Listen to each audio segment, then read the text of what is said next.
Doing okay.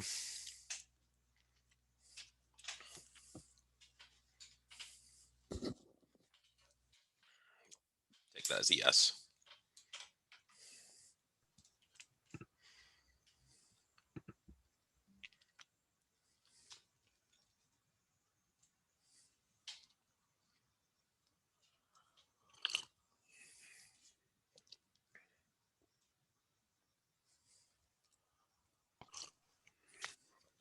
Any questions before we get started?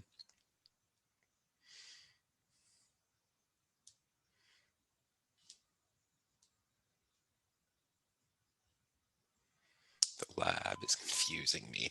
Yeah, we'll do a little more talk about the lab today. Today is going to be sort of easy. It's like a review day. I don't know if it's easy. It's easy for me because it's just a review day, but it's a review of going over outputs. First, where to click, and then it gives you an output. And let's just read output after output after output. And the more exposure you get, the better you'll understand it. Think about, let's say you're a baseball player, and you can read books about batting, and you can watch other people bat, and you watch baseball and study mechanics, and you can understand everything about the game and its strategy and the physiology and biomechanics of play. But you have to get up at the plate and take some pitches. So you have to just stand there and receive pitch after pitch and swing at them, or let them go by, get hit by them, whatever, in order to improve your ability to play the game at that particular, to play the batting game. So that's what we're going to do today. We're going to take a bunch of pitches and just pitch after pitch after pitch, output after output after output. We'll go through and understand, and then I'll present some research questions and say what type of research question corresponds to what type of statistic. What is the research model, the statistical model that you would use in this particular scenario, asking this particular question. So today's batting practice, or taking free throws or scrimmage games or whatever you want to call it. Remember, on Friday, the lab is going to be due. Lab 2 is due on Friday. And I know you can all do table 1 because you did that in the first lab. And the second lab is just table 1 also. But in addition to table 1, you do the regressions. And so we'll talk more about the regressions today. We'll look at some of those outputs. The test is a week from today. The test is coming up. So be ready with the material. So the lab is due on Friday, and then Saturday, Sunday, Monday, Tuesday, you get to prep for the exam, and comparably hard to the first one. The only 3 truly difficult things this semester are the 3 exams, because those have a shot clock. Those have a time limit, and everything else you can just do at home and take all the time you need, with the exception of the terminal due date. It's a really long shot clock. So no new reading, all of this stuff. Today, your research topic is due. We'll talk a little bit more about that, but that's due. Just send it to me by the end of the day. Email to professor by the end of the day. And I promise I'll get back to it in just a second. CD certs, there's 5 that I've received. If you sent one to me and you haven't heard back, then just resend it and re-forward it to me. Otherwise, it's not that hard. 5 people have submitted it already, and it's an inconvenience, but most of life is a series of inconveniences. That's sort of what life is. And the IRB forms, this does take longer. It's not horrible. It's not going to take you forever, but it is longer than the CD cert. Now, the projects, right? So the groups, you should all have those by now. And it's just titles, and you still have today to go, right? There's the end of the day is nigh, right? The end of the day is coming, but there's more time to fine tune and decide. It doesn't have to be perfectly tuned, because what you need here is a research theme, a research topic. What you don't have is a hypothesis necessarily. You don't have your conclusion statements because you haven't run the experiment yet. You haven't done your project. You probably haven't done much reading on it. For those who have done some reading, you probably haven't done all of the reading on it yet. So you don't necessarily have the well-framed, precise research question, but the research domain, the subject, some amount of detail in what you want to be talking about. That's what you need. And the executive summary is coming soon. So all I need for the titles is just one from each group and who the group members are. So here's everybody that's in your group, name one, name two, name three, name up to four, and then what the title is. That's all I need. And then the executive summary, every single person is going to do this, the executive summary part of it. But for the poster for this project, our single class project, we really only have one. There's some assignments, there's 4 labs, there's CD cert, there's the IRB, there's take home test, there's other stuff, but the project is just this one thing. It's just this poster, and you have to do your own research. Earlier, several times, I mentioned that it is not a matter of summarizing other work that other people did. Like, this has nothing to do with that. There's a part of it where you're going to, in your introduction or your background, you are going to summarize the work that exists before you. But then you get into your methods, and you're talking about how you are doing your own experiment, and you get into the statistical analyses and talking about how you're analyzing your data. And so all of these, for lecture after lecture after lecture after lecture, when I'm talking about how to do your analyses for your poster topic, you should take that as, I'm not summarizing someone else's analyses. I'm doing these labs to learn how to do my own analyses, how to do my own research. And so every year, I'm always confused when this happens, because I'm so explicit, I'm so clear in the instructions, just lecture after lecture, that people will give me a project at the end of the year that they didn't analyze. That there's no, like, where was SPSS in this process? Well, I looked at a article and I summarized it. Okay, so you wrote your introduction. I'll give you like a 10% on the project, and that's charitable. It's at least charity, if not something more generous. And so make sure that you are following the instructions on the poster and coming up with a research subject that you actually get to analyze, that there are data involved, and you're running your own analyses, and you're incorporating what you learn in the class, especially in those labs, and in what we talk about today and what we've been talking about, and how to run your analyses. So this is everything I've received so far. You have until the end of the day to get these things into me, and it's okay if they change a little bit between now and your executive summary. When you submit your executive summary, at that point, you've sort of signed the documents, right? It's hard to take those back. But between now and the executive summary, as you read more, you may come up with a different direction. You can keep your theme, fine, but you may come up with a slightly different direction. But between now and your executive summary, you do want to do all the readings, because you have to have read by the time you get to your executive summary. So these are the people I haven't heard from yet. And remember, in Canvas, there's a discussion. There's a discussion. Not sure if it matters, but I'm also part of the first group. Okay. You send me an email with a reminder, and to get you in that first group. Just send me an email and let me know. But so these are the people, -1, who I have not heard from yet. And if you want to find your groups here, I know one person has posted the wanted ad, right? All right, who wants to be in a group? And go link up. It'll be easier to do your project in pairs or trios or quartets or whatever than it will be as an individual, but feel free to do it as an individual as well. So just to reflect back on some of the instructions, lecture 13 for the executive summary, I went in thorough detail over the expectations and how to do the executive summary. It's at the end. Go about 50 minutes in to lecture 13, and you'll see how to do the executive. I just don't want to repeat myself. It just gets painful when you say the same thing over and over and over.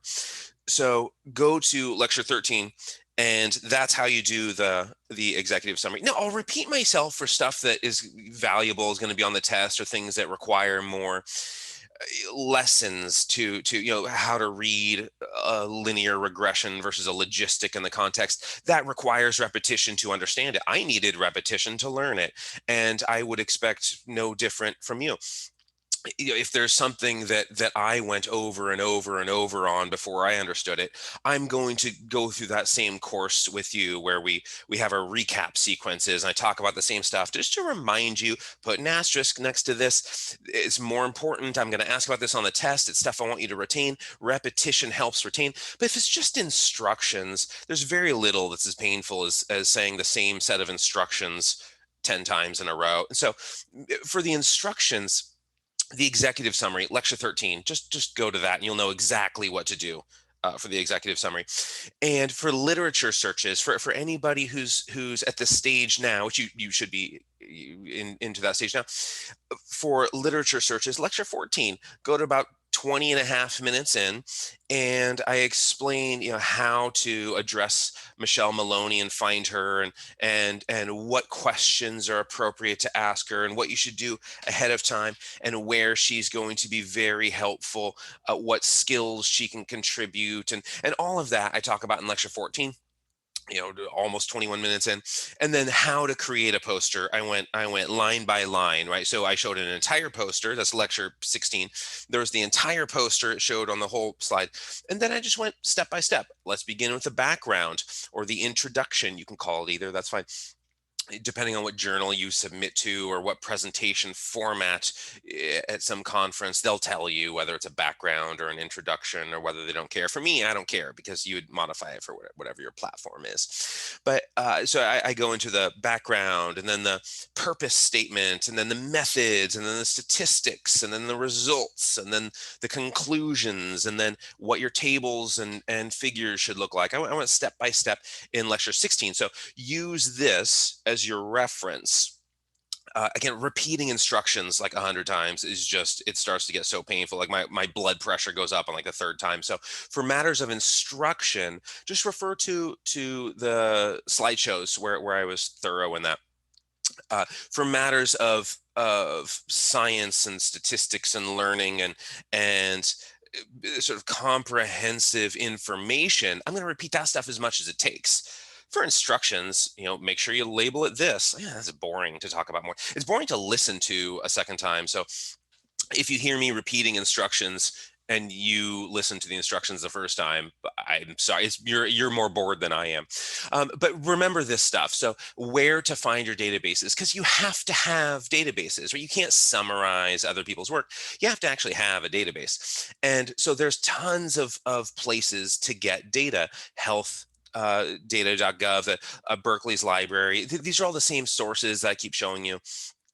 All of these, you can find databases because you have to analyze a database. I don't know what to grade you on if you haven't run statistics on your project. If you haven't actually done the project, I don't know how to assign a grade. So maybe the best site is this, or go a little bit further and go here and get all of these different possible data sources. Or if you don't like my sources, it's so easy to find your own.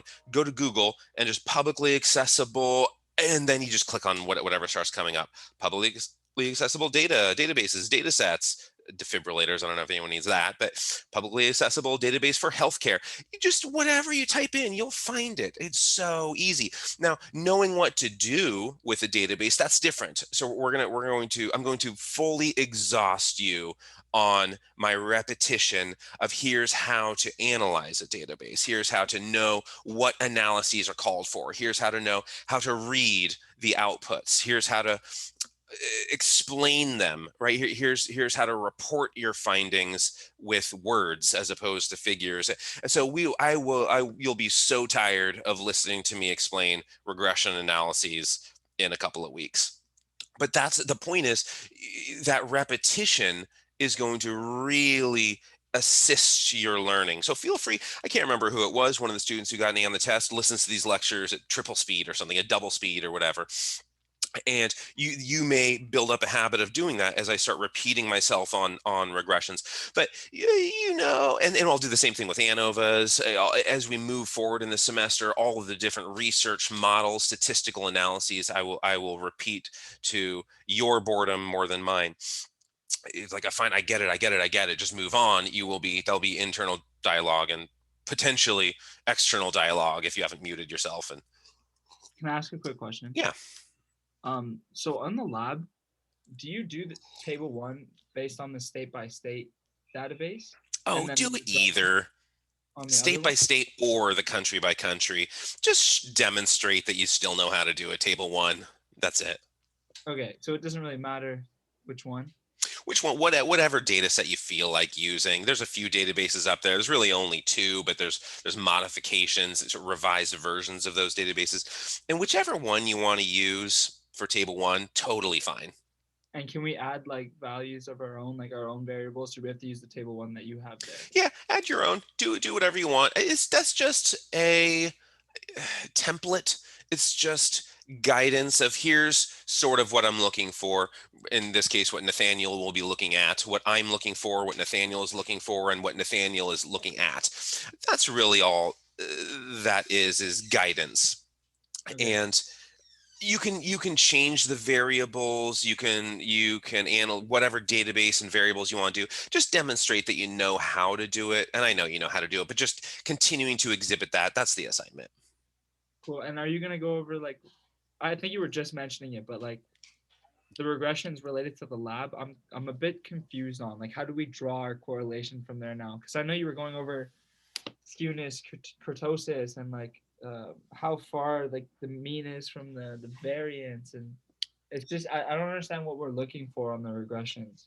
Okay, I will go over a ton of regression outputs today, Cool. and it'll make sense because it doesn't really matter what the study is, whether it's guns or healthcare or athletic performance or whatever it is, COVID, whatever. It doesn't really matter. What matters is understanding what those values mean in the output, and that's what we'll go over today. And I can go over what the values mean exactly in a uh, the gun database as well, but I think it'll make sense. Stop me and ask questions if it's not making sense, but I think it'll make sense as we start to go over more and more and more outputs of here's exactly what this means. Now let's take a new data set. What does this mean? Here's exactly what this means. Let's take a new data set. What is the p and unstandardized beta and the r squared, and what do those values mean in this context? Now what do those values mean in this context? And then once you understand that clearly, you can apply it to any context, and guns is just one more context. But like for this lab specifically, we're more looking at that standardized beta, right? Like what how much is going up per standard deviation, I think the words used were. The standardized beta was exactly what you just said. How much the dependent variable shifts in standard deviations, sort of gibber. It's not actually gibberish, but it's not something that people care about reporting. You want the unstandardized beta, and so I will talk more about that today. The Good. unstandardized beta is in the units of measure, the units of measurement of the independent and the dependent variable. Just if it's dollars, it's in dollars. If it's pounds, it's in pounds, whether that's a financial unit or a mass unit. Whatever units of measurement it's in, the unstandardized beta, Yeah. that's the pretty output. That's the appealing one that's understandable. Okay, thanks. Yeah. So you know how to go back and forth, variable view, data view, you know that stuff. So a linear regression, uh, it matter linear and logistic regression. Linear regression, the dependent variable is continuous. Logistic regression, the dependent variable is dichotomous, is binary. That's the difference. And you sort of read them in the same way. Regressions are just prediction models. They're just mathematical predictions, which is why the independent variables are typically referred to as predictors, because technically they are not all independent of each other. Commonly, they have correlation among themselves, and we'll talk about that later.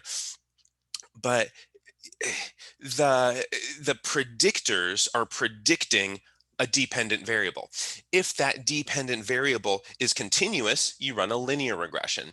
If that dependent variable is binary, 0 or 1, no or yes, you run a logistic regression. So potential outcome variables for a linear regression: percentages of things, percentage of homicide, number of homicides. You could do Points in football. Now, if it's points in the soccer version of football, it'd probably be better to run negative binomial Poisson. We'll talk about that later, and I'm not going to make you run those. But a linear regression, it's body weight, it's speed of something, it's temperature, anything financial, continuous dependent variables. You run a linear regression, and to run the linear regression, right? Analyze regression linear. You just click on linear. This box comes up. Now this is a health database, and for this particular one, we're going to do this is the same analysis that we did on whatever it was, Monday. So age, number of ribs fractured, lung bruise, a pulmonary contusion, and this particular treatment, thoracic epidural analgesia, T. And so those four are predictors, and that would make this a multiple linear regression because there are multiple predictors, multiple independents. It's still a univariate analysis. It's still a single dependent variable analysis. And you can do regression with multiple dependents. I think I published one abstract where I did that once a long time ago. But for the most part, I'm a univariate guy, and I like to look at one story at a time. And this story is how much are patients charged? What is the cost of medical care? And can you predict the cost of medical care if you know the age of the patient, the number of fractured ribs that they have? These are all thoracic trauma patients. Whether the severity includes a lung bruise, and then what treatment they're going to receive. If you just know those things, can you predict the cost of care? Now, you want to click on the statistics button over here, click on the stats, and this is the only adjustment you ever need to make. Not ever. You could do collinearity diagnostics. That's also fine. That's looking at, are your independent variables actually independent of each other? But for this class, you don't need to do that. Confidence intervals. Just click on this. These two are already selected. So you click on the statistics after selecting your independents or predictors and your one dependent variable. Click on the statistics box, click confidence intervals, hit continue, and then you just hit the OK button and you're ready to go. It'll give you your output. It'll give you all the information you need based on this exact model. Now, what we see here is in the model summary, just look at the R squared. The R squared, that is the percent of the variance in your dependent variable that you can account for. Your dependent variable is always listed at the bottom. In the gun database, it'll be something about total number of homicides or percentages of killings by guns or whatever your dependent variable is, whatever your outcome is, whatever you're predicting, that dependent variable. It's always listed at the very bottom. And so our dependent variable is how much it costs to treat patients. And some patients cost $200, some cost $2 million. There's variance, there's scatter. Those numbers are all over the place. How much of that scatter can we account for? Can we explain by this collection of predictors? 9%, not very much. Now, the adjusted R squared, just look at that if there's a huge difference between the two. It's actually fine right here. But if it's like 0.089 and then the adjusted R squared is 0.01, okay, your model isn't very good. You're adding in these insignificant predictors. That's all that means. You shouldn't have to report the adjusted R squared. If you've done something wrong, you'll see this, and you'll see later in this slideshow adjusted R squares values that fall, and you'll be able to identify the reason why they fall. But what you report is the R squared. The R squared is the percentage of the variance in your dependent variable that you can explain by this collection of predictors. This is just, is the overall model significant? Yeah, yay. It's not that important. The important p-values are these ones. And ignore the standardized beta. You know what it means. We talked about it, the movement of in standard deviations. But that it doesn't really explain anything understandable or coherent to anybody unless you know the data so well to begin with. And if you know the data so well, why would somebody be reporting the findings to you? So the unstandardized beta, it just says B here, but when you report it, there's a little beta. You can just Google any fraternity or sorority and copy and paste in their beta, or just say beta and then copy and paste it in. I don't know what the insert, if there's a shortcut on the keyboard to insert special keys or whatever. I'm sure there is, and you know it better than I do, and that's totally fine. But put in a beta, don't put in a B, because people won't know what you mean by B. A beta, everybody in the statistical world knows what a beta is. So down Can I ask you here, a quick question? yeah, yeah. Sorry. From the database that you gave us, I think you went over it on the last lecture too, but like the significance on the linear regression of I think it was country by country stats. It was like a 0.002, Mhm. and that was the one that you're talking about, like rating zombies from the dead. Like it was just ridiculous numbers. Is that just because it's a bad database? It's a bad, yeah, that's exactly, you're exactly right. The So the the significance the didn't really database compute does not that. lend itself to these analyses. So the analyses will elicit this amazing significance, but doesn't really mean anything. So this is the GIGO that I kept talking about, where the garbage in, garbage out. The data don't lend themselves to these analyses. So anything you do, yeah, you might get this compelling significance, but it's not actually trustworthy because the data are not. If you, I don't know, if you hire a bunch of translators and you go to some foreign country, like just let's say you like go to France, and your friend, you think they speak French and it turns out they don't. You can't trust anything your friend says. Somebody says a bunch of stuff, I don't know, like any words, like "Où est la rue Saint-Jacques" is the only thing I ever learned from Pimsleur's French, and I tried it for a long time. I'm not good at foreign languages, but you get somebody to come with you, and you hear somebody speaking a bunch of French, and you look at your friend and say, what did they say? Oh, they said that the nearest restaurant, and you can't trust anything they say. So it's similar. That's a bad analogy, but it's the best I can come up with on the spot. It's similar when you have this database is not a good translator of the information.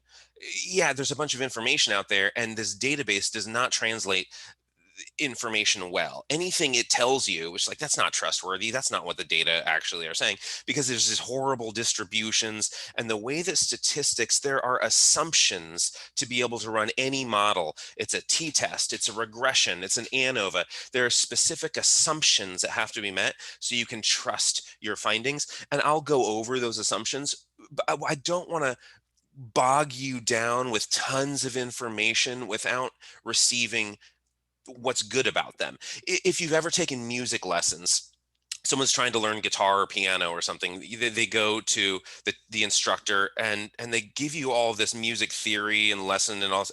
I just want to play the cool songs. Let's start with the songs, and then later I will actually be interested in the music theory. Let me begin with the cool part so I get hooked, so I understand what I'm doing will end somewhere pleasant and somewhere enjoyable.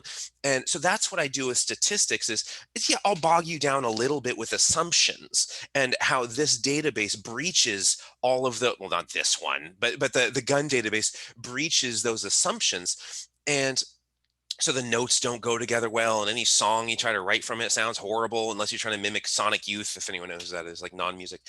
And and so what I want to do to teach the stats is start with playing the songs. Let's start with the cool part.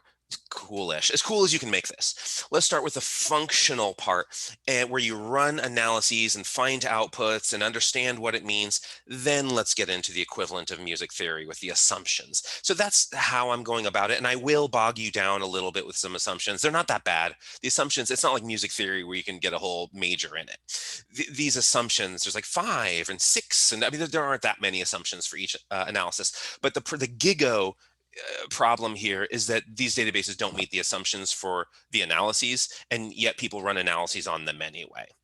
So we can make one of those claims that you said, like we can, knowing that Gigo is a thing, we can still make like bold claims in this lab. That's the Yes, that's what I principle. want you to do. That's exactly what I want you to do. Make super bold claims. And I mean, put exclamation points in your lab if you want. I will look favorably on that. I mean, be bold here, because boldness is not truth in this particular case. And I would say, I don't know, most cases boldness is less often, honest the subtle claims, but be bold. That's what I want. So I probably didn't communicate that very effectively. What I want people to do with this lab is be really bold in your claims and have opposing claims coming from the same database. Take, here's pro guns, here's anti guns, and both of them have compelling p values, compelling unstandardized betas. Those models are loud, and the claims are bold, and they oppose each other, and they come from the same database. And you can use whatever database you want that was uploaded from the gun data, or you can go find a new gun database. I'm sure there's something you can find from the either FBI or from country by country that maybe there's a new version of it. This is the same data set that was just on the news over and over and over, which is why I got this one. So you're But mostly just looking for this linear regression that we're yes, able to do it. Okay. yeah, I think the lab is actually simpler than uh, than I have given the impression, or and To be so honest, the PDF kind of confused things. but as we go through these regressions, it'll make sense how to interpret them. And don't worry. There's a question about post hoc tests and Bonferroni. That's at the very end of the semester when we're doing Bonferroni corrections. That's ANOVA stuff. When we're looking at, let's go beyond t-tests and compare for multiple comparisons, jelly bean stuff. If you're doing 20 comparisons in one model, we have to correct for that. So when we look at these things like the Bonferroni correction, that's what that stuff is. But that's end of the semester.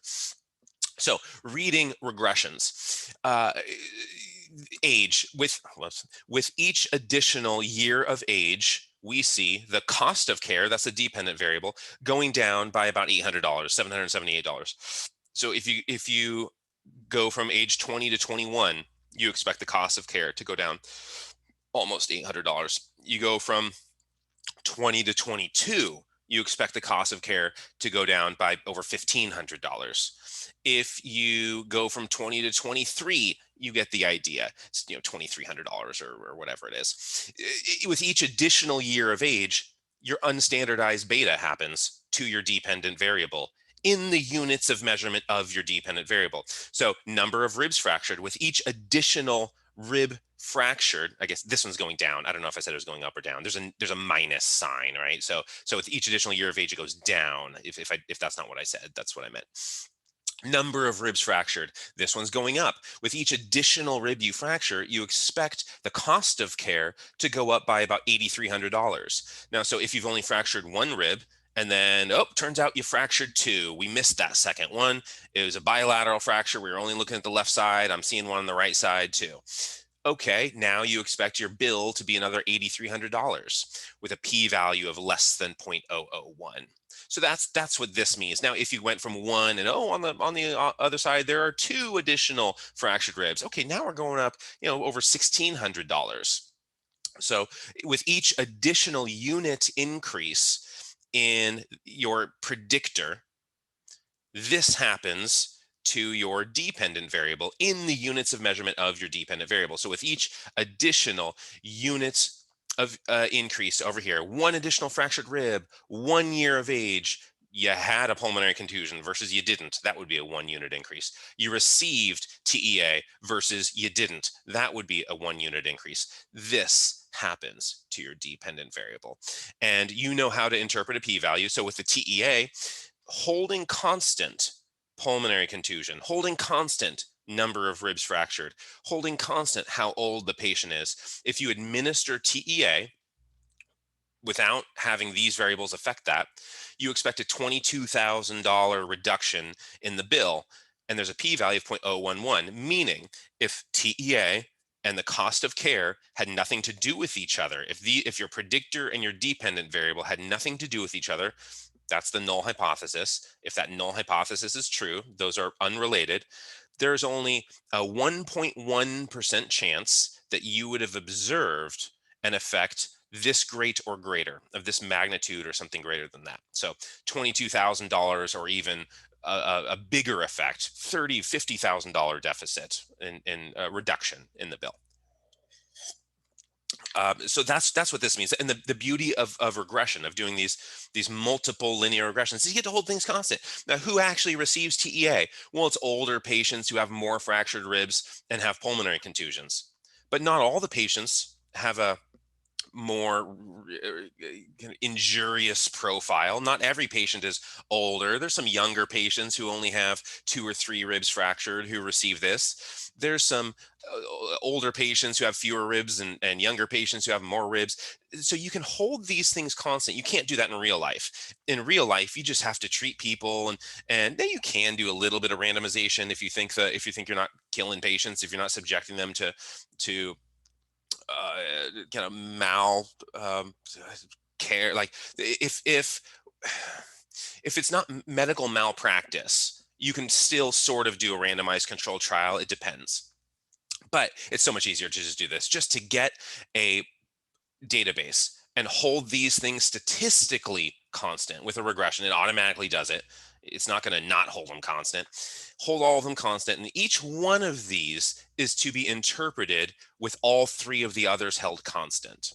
Is the TEAP value the only one you pay attention to? No, so you'd pay attention. So for this, the mode of treatment, if that is the hypothesis, is this reduces the cost of care, that's the one you'd pay attention to for your claims, to whether you're supporting your hypothesis. But you can pay attention to all of them. So the others are less than 0.1% chance, but pulmonary contusion, let's say what you want to know is, do pulmonary contusions, lung bruises, do these increase the cost of care? If that's your research question, you're going to want to hold constant the treatment mode and other types of injury severity, like the number of ribs fractured and how old the patient is, because those things are going to affect cost of care too. And holding constant treatment mode and number of ribs fractured and how old the patient is. The only thing that changes in a patient profile, the only thing that changes is whether there's a lung bruise. Then you're seeing a $40,000, almost $41,000 increase in the patient's bill with a p-value less than 0.001. So what that means is there's less than a 0.1% chance that you would have observed an effect this big or bigger. There's less than a 0.1% chance if the null hypothesis were true, meaning lung bruises and cost of care have nothing to do with each other. Less than a 0.1% chance that you would have observed an increase in the billing of this value or something larger than that. That's what the p-value means. And holding constant those other 3. Now, the 95% confidence interval, don't worry about the repetition. Sorry, this is repetitive for you. This is the part I like repeating. This is the part that I want to make sure everyone gets. This is the part that required a ton of repetition for me to understand. I don't like repeating instructions. If I give instructions and they're in writing, and the instructions are super clear in writing, and then a bunch of people are like, I don't understand how to when something is due. I'm like, okay, that was said in like 10 slideshows. This part I want to repeat. I want to repeat this as much as possible to get everyone to understand, because it took repetition for me. And if it doesn't take repetition for you, you're smarter, you have more aptitude than I do. And I'm sure many of you do, and you'll learn this stuff faster than I did. But what I want to do is be so thorough in this part, because it's really the foundation of this semester, is essentially this stuff. This slideshow and these upcoming slideshows are really the foundation of the entire semester of epidemiology and really science and how we know what we know. This is the math of how we know what we know. So I want to be ridiculously repetitive and thorough for this stuff. So the 95% confidence interval is, let's do the one for number of ribs fractured.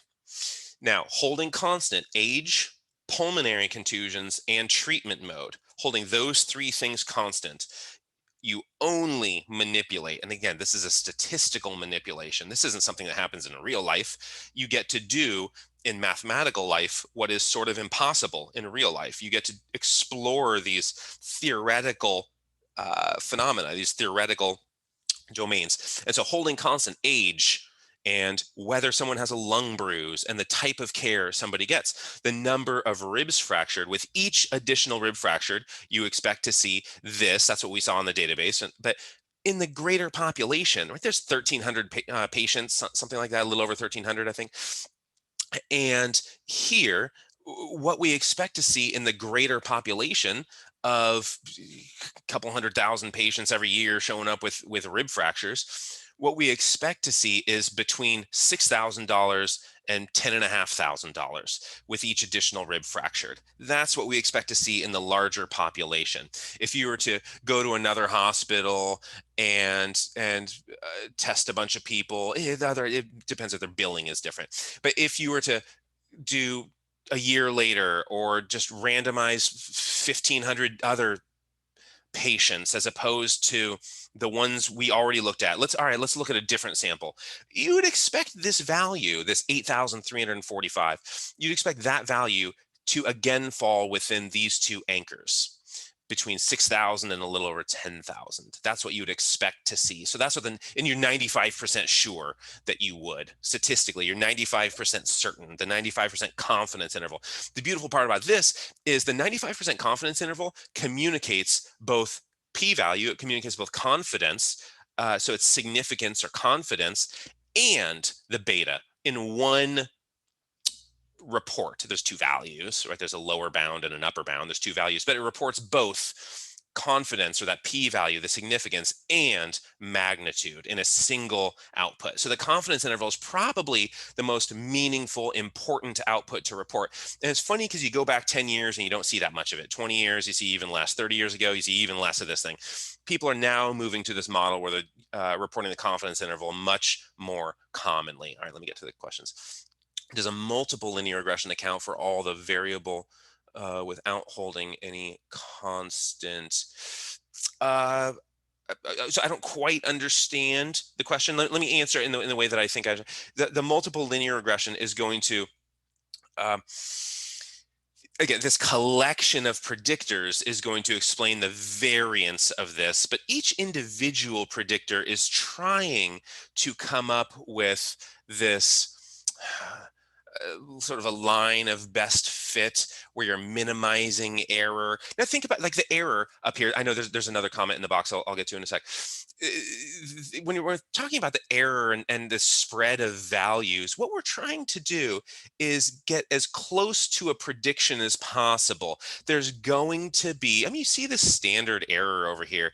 This is, if you have a really low standard error, don't feel you need to understand what this is. I'm not going to ask about standard error on tests, and I'm not going to, necessarily have to report it. People usually report it, but nobody really references it. But what it means, it's a sort of a trustworthiness. It's a number of precision where this is a lower standard error than this is, right? There's more scatter here than there is in this one. So this is more precise. This would be a lower standard error. This would be a higher standard error. Now the standard error is not the same thing as a unstandardized beta, because these two, I mean, look at the slope here. The unstandardized beta is the exact same in these two. The difference between these two is going to be a wide standard error. So if your standard deviation is huge and you have your variance is sort of all over the place, you're gonna get a bigger standard error. So that's what that part means is the beta doesn't care about how spread out the values are. Precision, okay, now we're talking standard error. But all you need to report unstandardized beta, definitely report that, definitely understand that. That's moving in the units of measurement of your actual analysis. Significance, this is how confident you are in this number, how confident you are in your unstandardized beta. Ignore, ignore, ignore. It's fine to ignore those three. Feel free to report them. Everyone, when I publish, I report those things. I mean, I'm not going to report them in an abstract because I don't have enough room, but I'll report them in a manuscript or in the poster or something, just in case people are curious. And then I always report the confidence interval. So in a linear regression, R squared, report that as the overall model. Go ahead and report the overall model significance. It's usually going to be very highly significant. And then you report the four predictors and their individual unstandardized beta, p-value, and 95% confidence interval. So age, you would say something like, here's the sentence you could, let's do number of ribs fractured because that's something that people would actually care about. With each additional rib fractured, the cost of care is expected to increase by $8,346, holding constant age, pulmonary contusions, and TEA. And then you put in parentheses, beta equals 8345.8, semicolon, P is less than 0.001, semicolon, 95% CI equals 6063.2, and then either dash or 2, 10,628.3, end parentheses, period. That's how you would report this. And I'll show you reports of these things, but that's how you would report this individual thing. If you're not doing it in a table, if you're talking about it in the results section, that's how you would report it. Okay, so let me get to the other question. So looking at the data, it means age decreases cost of care with a p-value of less than 0.001. Correct. Age decreases the cost of care with a p-value of less than 0.001. And part of that explanation is older patients have a much higher mortality rate. And if you die, you don't stay in the hospital bed for another 10 days. And man, is that expensive, lying around in a hospital bed every single day. You just go bankrupt anew. So there are other explanatory factors. That example I keep using this semester because it just works is lung cancer and matches in pocket. Does age really reduce the cost of care? Or older people, are doctors winking at the old people and be like, I'm in this with you, oh, those young kids, and billing the kids more? No. Like, that would be illegal, right? Maybe the doctors have that attitude sometimes, but they can't ethically do that. There are billing codes, and so age, probably the bulk of it. We could explore that exact question and come up with a very accurate answer, but in my recollection of exploring it for when I was doing these analyses, it was mostly mortality. And that question continued. So in a sense, it would support an opposite hypothesis as the other predictors because they increase cost. Again, correct. Yeah, it would support an opposite hypothesis. Be old and get an epidural. You're going to reduce your cost of care. Be young, have more ribs fractured, and have a lung bruise, and your cost of care goes way up. So be old and get an epidural. All right, your cost of care is going down. So correct. All the other significant predictors, I mean, again, yes, correct. And that super low significance means they are very sure of the numbers. Yes, again, that's correct. Very sure in this context. Now, this doesn't explain GIGO. So maybe number of ribs fractured or age was recorded poorly or something. How old are you? 15, and they write down 50. Or maybe I make sure there's no typos as I'm going through these things, because sometimes when people are entering data, they try to type in 65 and they hit 655 years old. Okay, I don't, like, the vampire has so you have to make sure there are no errors. And in medical data, it's depressing how many errors there are, and you have to go back to the original handwritten documents to correct them. So this is why I spent, literally, this is an exaggeration, thousands of hours correcting and assembling the medical databases. I mean, literally, it's a 4-digit number of hours, because in the hospitals they record things so ridiculously. I think people are just fast, or they're not really recording for the sake of research. Usually they're recording for the sake of billing, and it doesn't matter how old they are. It doesn't, maybe Medicare or whatever, but it doesn't matter how many ribs are fractured or something for the bill. For research it does. For understanding how care is more or less effective, it does. Let's say, for example, the age. Does p-value say there is less than a 0.1% chance that the cost of care does not increase by 778 point whatever? Or does the p-value say that it will decrease by? Okay, yeah, really good question. The p-value is not telling you exactly how much is going to decrease by. And so if you think about, like, let's say we do a speed study where we're trying to run a marathon faster, or 10K or something. Let's say it's a marathon, and everyone runs a 3-hour marathon. And we do some 3-week training for blood volume or something, and now everybody runs the marathon 3 minutes faster than they were before. Now, let's say it's exactly, our mean is exactly 3 minutes faster to the thousandth of a second. And we get a p-value of 0.001. Now, what we can't say is this improves by exactly whatever I said, 3 minutes, right? If that's our mean value is 3 minutes, that's nobody's going to do that and get exactly 3 minute improvement. I mean, that's lottery odds. That's worse than lottery odds. What it says is you're going to improve. The p-value says you're going to improve at least that much. The p-value says if this training and that improvement have nothing in common, then there's only a 0.1% chance, if the p-value is a 0.001, there's a 0.1% chance that you would improve at least 3 minutes. So it's an at least, because the odds of that level of precision of holding these things constant with each additional year of age, every patient is going to be reduced their bill by $778.21.4. That is a precise number. No patient, even in this database, there was exactly 0 patients whose bill was reduced by $778.21. That's the mean value. That's the expected value. That's this, right? And technically, the line would go in the other direction, right? The line would be going down because with each additional year of age, the cost of care decreases. But patients are all over the place, and they're tight-ish to the line.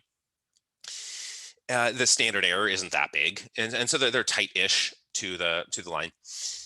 And that's the one that I just did. Okay, so let's move on.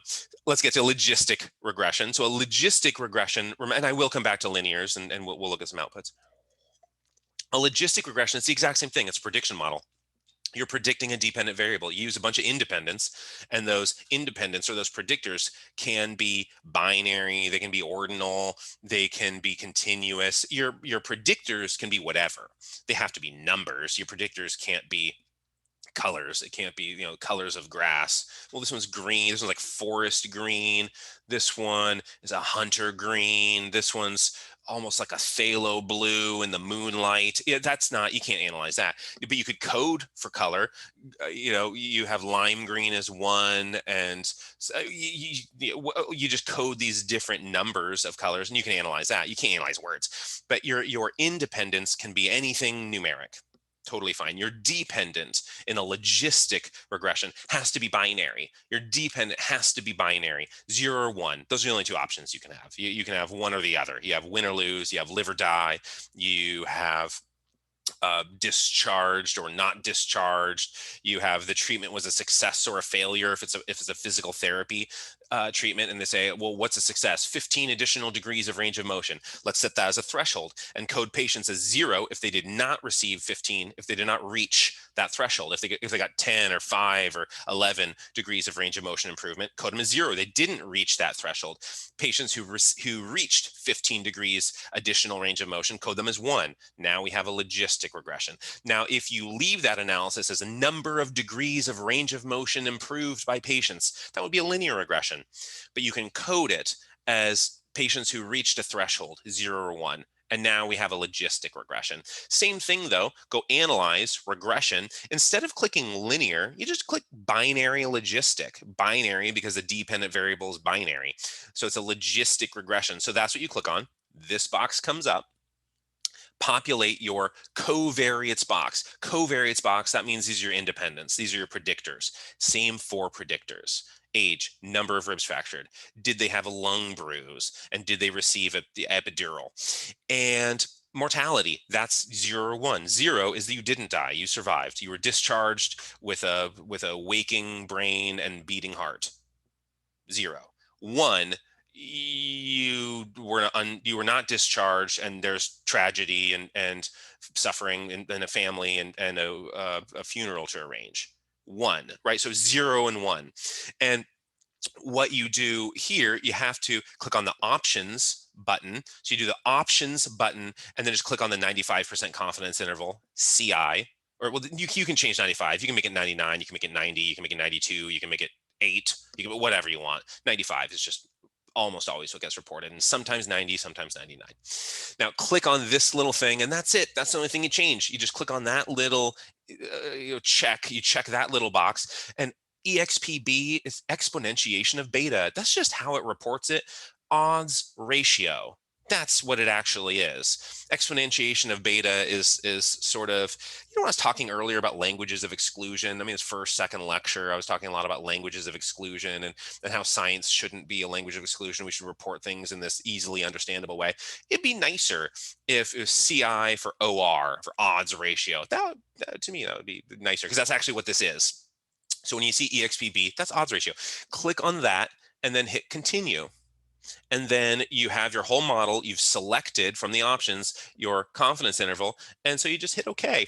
And there's a bunch of outputs. We can go over more of the stuff, but these are the three major outputs that you're going to see. And this is really the output you really care about. It's the same thing as a linear regression, but you pay attention to the EXPB.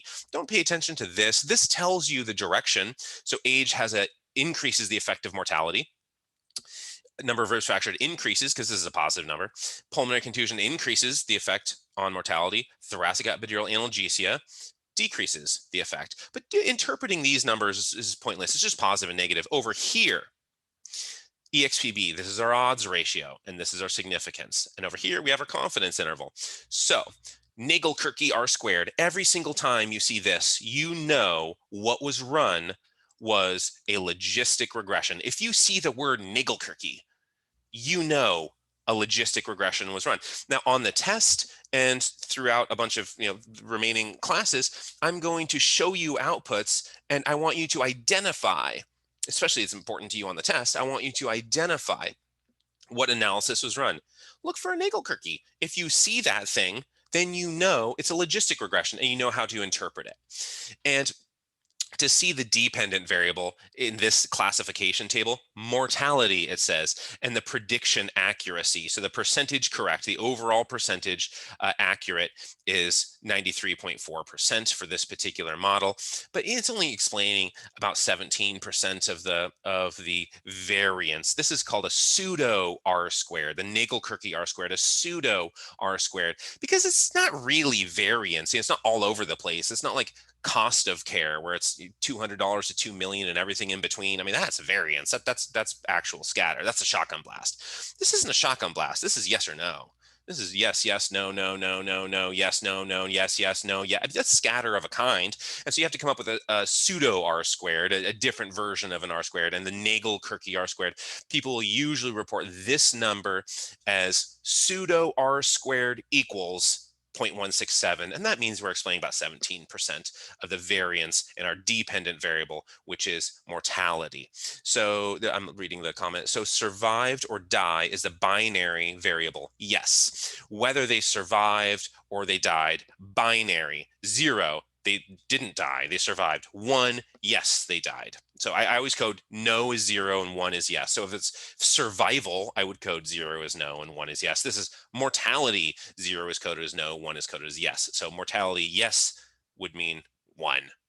So from 0 to 1. Now, what these things are doing is predicting the effect on the odds of your dependent variable happening.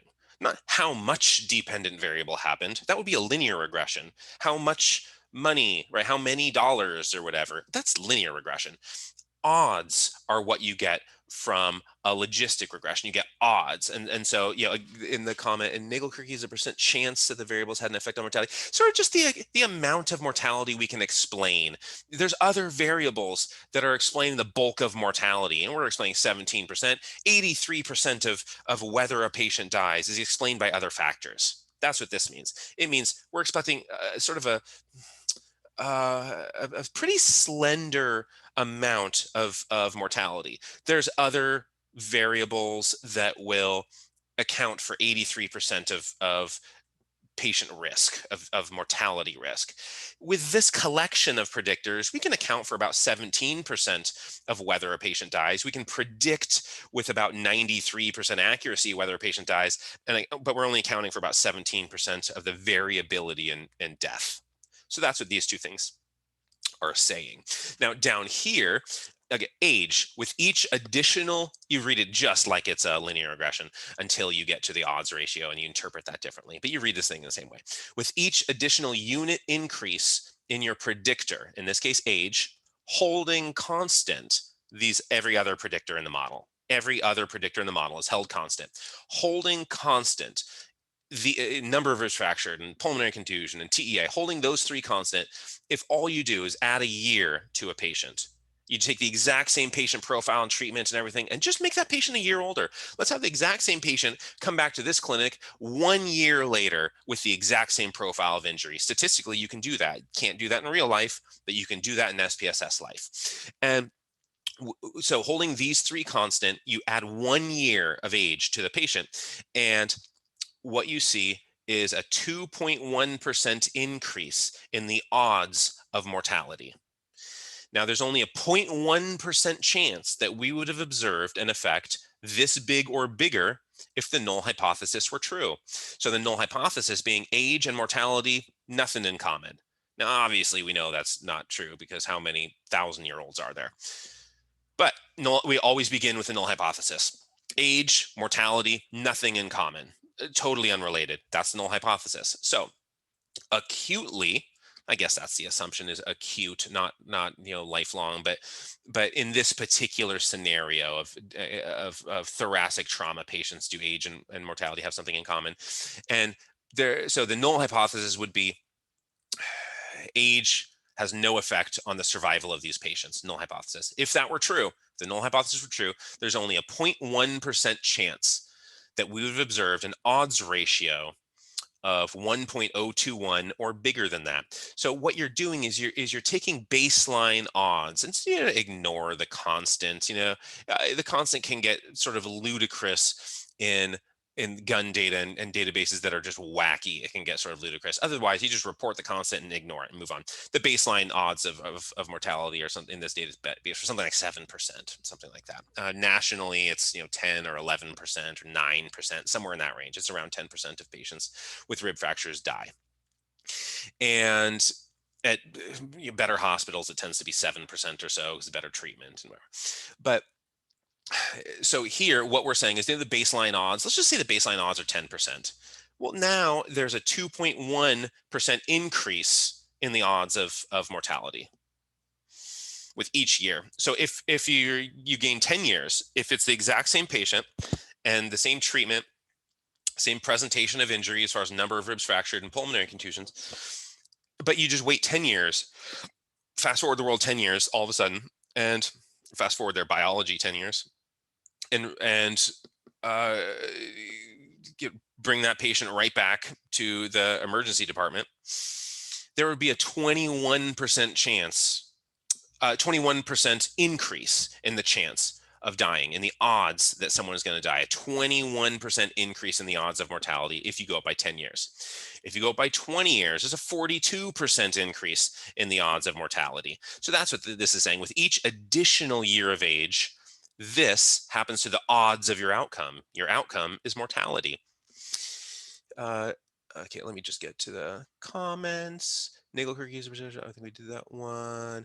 To reiterate, is the R squared value the amount of dependent variable we can explain with the predictor variables? Yeah, it's a percentage of the variance in it that we can explain. So it makes much more sense with a continuous dependent variable because we know, if it's time and how quickly do you take your exam, and somebody finishes in 20 minutes and somebody's right up at the end of the clock. There's variance. Nobody finishes the exam. There's no two people that at the thousandth of the second they've finished the exam at the same time. There's variance in a dependent variable, and how much of that variance can we explain by, I don't know how many hours you spent studying or what your GPA is or how interested in the content you are or whatever it is. So that would be a R squared, a plain old R squared. And it just means how much of the scatter of the variance of the breadth of the shotgun blasts BBs, how much of that scatter can we explain by our collection of predictors? So if it's a simple regression, if like a simple linear regression would just be one predictor and one dependent, and so the R squared wouldn't be of the collection of predictors. It would just be how much of the variance of the dependent variable can we explain by this one predictor. So that's what it would be, what the R squared is. And a Nagel-Kirky R squared is a pseudo R squared, meaning it's a version of that. Somebody be my clock. Just let me know when the clock is sort of ticking down. So with this one, let's do pulmonary contusion. You go from 0 to 1. That is your increase. That's your 1 unit increase. Now, 0 means you don't have a pulmonary contusion. 1 means you have a lung bruise, right? So you go from 0 to 1, and what you see is a 2.5-fold increase in the cost in the odds of mortality, a 2.5-fold increase. Now, what I always do, because it gets confusing, because people would say this is a 247% increase, and that's not true, because a 100% increase, you have doubled the number 2. If it's 2.000, that means a 100% increase. 1.2 means a 20% increase.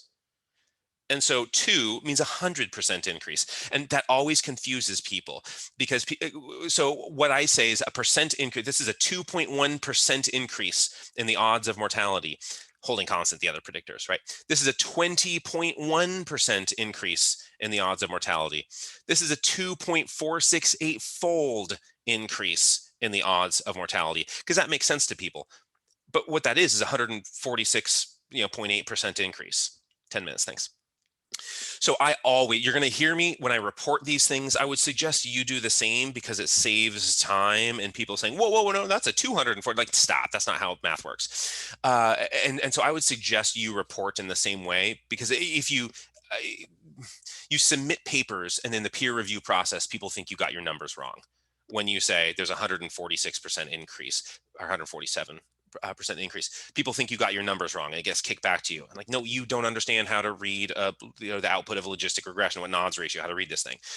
And as soon as you say that in your author response, then they reject you outright because you've offended the peer reviewers. So I always report in this way 100% of the time. Like, there's no exception for me here. Now, you can do it however you want. I have just figured out what works for me by going through the peer review process and realizing not all peer reviewers understand statistics. And so I report statistics in the easiest, most understandable, most hitch-free way that I can. And in a logistic regression, the way I do that is I report the odds ratio, and I never say exponentiation of beta, odds ratio in percentages. Well, you report it in a table as just actual values. You don't say EXPB, you say odds ratio in the table, and then you just report these exact values. But in a sentence, I would say a 2.1% increase in the odds of mortality with each additional year of age, parentheses, p equals 0.001, semicolon, 95% CI equals 1.008 to 1.033, end parentheses, period. For this one, I would say if you have a pulmonary contusion, it increases the odds of mortality, 2.5-fold. It's a 2.5-fold increase in the odds of mortality. That's a 150% increase, but that doesn't make sense to people. A 2.5-fold increase makes sense when people see this number and like, oh yeah, that's 2.5-fold. It's just it's not intuitive to say 147%. Now, TEA, you see a minus sign over here. This is a negative number. And so what this means is we're reducing the odds. And so there's about a 95% reduction in the odds of mortality. P is less than 0.001, 95% confidence interval. P equals 0.013 to 0.226, end parentheses for that one. So EXPB is just the odds ratio of a particular variable's effect on mortality. Yes, that's exactly what it is. EXPB is just odds ratio of each individual variable's effect on mortality. And you just take your odds of mortality and multiply it by that number. So if you take 1, right, and multiply it by 0.054, you've gone down 95%. You're at 0.054, right? So you multiply a number by 0.054 and the number gets smaller. And you take a number and you multiply it by 2.468, and then the number has more than doubled. And so that's all you're doing to the odds of your dependent variable. In this case, is mortality. The odds of your dependent variable, you just multiply it by this number. And this is your odds ratio, is always how you report. Never report EXPB, exponentiation of beta. Never report that. Odds ratio. That's what you report in every version of a table and results section. And so what does the significance mean there? Okay, so what this means is thoracic epidural analgesia, holding constant pulmonary contusion, number of fractured ribs, and age. If you apply thoracic, if you take this exact same patient and say like, well, this patient received TEA, but let's just take the same patient and not give him TEA. What do we expect to happen on mortality? we would expect a 95% reduction in the odds of mortality.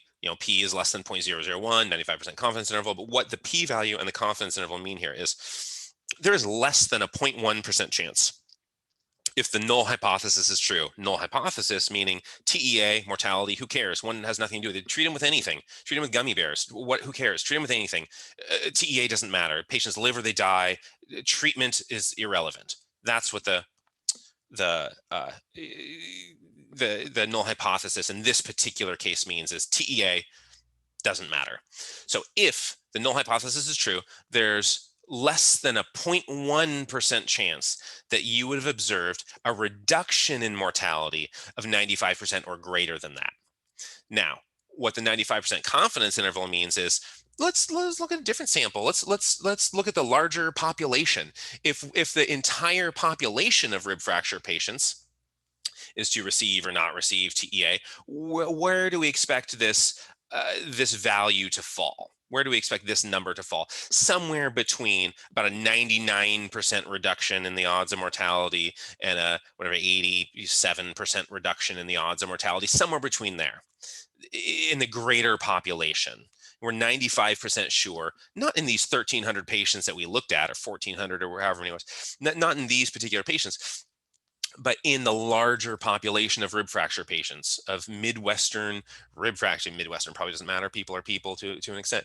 But at a level 1 trauma center, 5 minutes, thanks. At a level 1 trauma center where they have good treatment options and better, typically better doctors. Not always. The doctors here are very good. I know the people who did these treatments, and my stamp of approval on them. And but so that's what this means, is in the larger population of patients where we expect the odds ratio to fall. But how about the significance for the variables not TEA count? Okay, so yeah, so TEA, holding constant, TEA, and pulmonary contusion and age, holding those 3 variables constant. With each additional rib fractured, we expect there's less than a 0.1% chance that we would observe an effect this big or bigger, if the null hypothesis is true, meaning a 20% increase in the odds of mortality. So less than a 0.1% chance that we would have observed a 20% increase in the odds of mortality with each additional rib fracture that you that you endure, that you sustain, whatever. And then again, that's the confidence interval would be that one. Holding constant every other variable in the model. Each one of these, age, if you look at this row, you're holding constant these 3 rows. Same thing with linear regression. You hold constant everything else. Number of ribs fractured, you're holding constant age, pulmonary contusion, TEA. Pulmonary contusion, if you look at this row, what these numbers represent is the numbers that reflect holding constant these 3. And so that's the kind of pretty part of it, is you're able to manage confounding variables. And so sometimes I will put in a predictor that I don't care about, a predictor, the color of the grass or something. And it's not in order. It's not in order of like the deepest shades to the sunniest shades or anything. It's just numbers holding constant. So you can rule out the effect of grass on something, on curb appeal or whatever. So sometimes I will put in a variable, some nominal variable, put in political party or something, and it's just out of order, right? It's not like, well, as you go from more conservative to more liberal or something, it just like Democrats are 1, conservatives are 2, Tea Party is 3, independents are 4. Just totally out of order. And you can put it in the model and it just holds political party constant. And so it allows you to analyze other variables without worrying about the confounding effect of that one. So I don't always care about what effect political party or grass color or whatever has on an outcome. But if it's a potential confounding variable, you put it in the model, hold it constant, just to have more reliability, to trust the remaining variables a little bit more. Okay, so I meant to get into a lot more outputs, but I'm glad we did that. I'm glad we did linear and logistic regression ridiculously thoroughly, and we will do them more until everyone understands them, or at least the bulk of people, the people who care to understand them clearly. Now, the analyses we've done so far: descriptives, frequencies, Independent samples t-test. Paired samples t-test we haven't really done, but it's super easy. Chi-squared, bivariate correlations, linear regression, logistic regression. This is close to everything. Let me just go through one last round of slides in a minute or two to show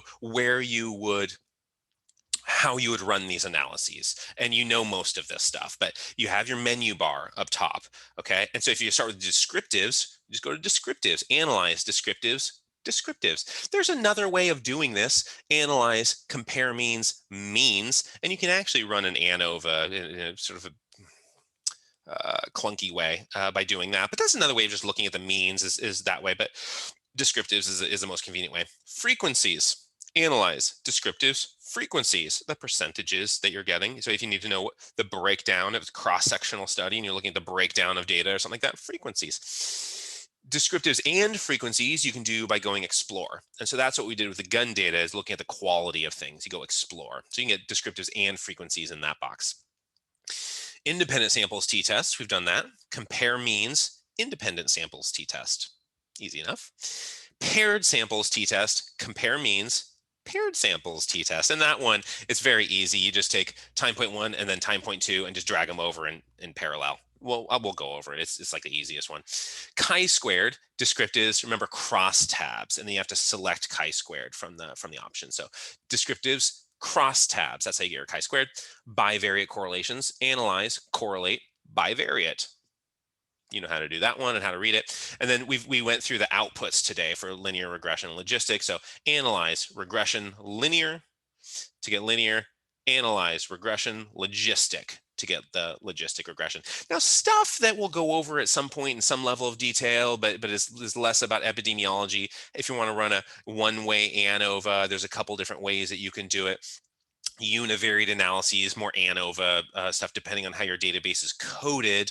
Multivariate analysis, if you want to have multiple dependent variables running in ANOVA, this is actually sort of helpful, and I do it somewhat often for exploration's sake. Repeated measures, this is the one I like. This is like a paired samples t-test where you test the same people over and over and over, and you can control for stuff. And so repeated measures, out of all of these, repeated measures is the one we're really going to cover at the end of this. Is randomized controlled trial stuff. This is the one we're really going to cover after all of our epidemiology stuff. So that's it. I'm a minute over, I realize. Do you have questions?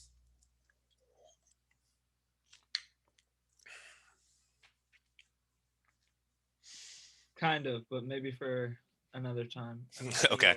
little. So we'll pick up next lecture. I'll pick up with this, how to run your statistical models. And then we're going to get into a lot of looking at outputs and questions about, here's a scenario, what type of statistic would you run? So you're going to have in the background, knowing how to go like analyze, general linear model, or analyze regression, or analyze compare means, or how to get to those different things, how to run those.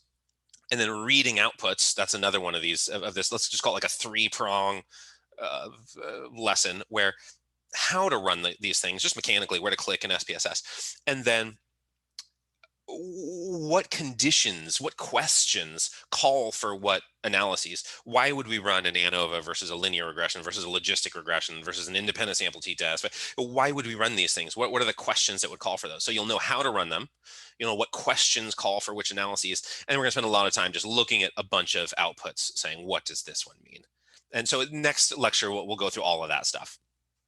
So we're gonna have a lot of practice to be able to like understand the significance behind things. Tons of practice. And so again, at the beginning, when I showed those few slideshows and said like instructions live here, I just, again, repeating instructions is boring. Repeating content is not boring, and it's totally useful. And because you have to learn content. Instructions don't need to be learned. They can just be looked at and followed. And content, there's complications, there's understanding that needs to happen. And so I'm going to be tediously repetitive. I mean, it'll bore you more than it bores me, because I just want to make sure that everyone understands how to look at all of these different outputs. Even like when I was putting up those outputs from the gun database, I said like, all right, here's SPSS from 5 years ago, and here's SPSS from today, and just the different ways that it explains things, just to understand that no matter what software you're using, it's going to kick out the outputs a little bit differently. So knowing to look for the unstandardized beta, knowing to look for an R squared, knowing to look for the 95% confidence interval, what to look for and what those things mean. That's what I want all of you to be pros at. And so we'll get there with it's not going to be super repetitive where I just have the exact same analyses over and over and over. I'll take different databases, different patient populations, different athlete populations, and rerun similar analyses. And so that the dependent variable and the independents are all different, but they mean the same thing. You know, reading it in the same way. You get the language of statistics down and you can read any output. So we will get there. All right. I'll see you guys.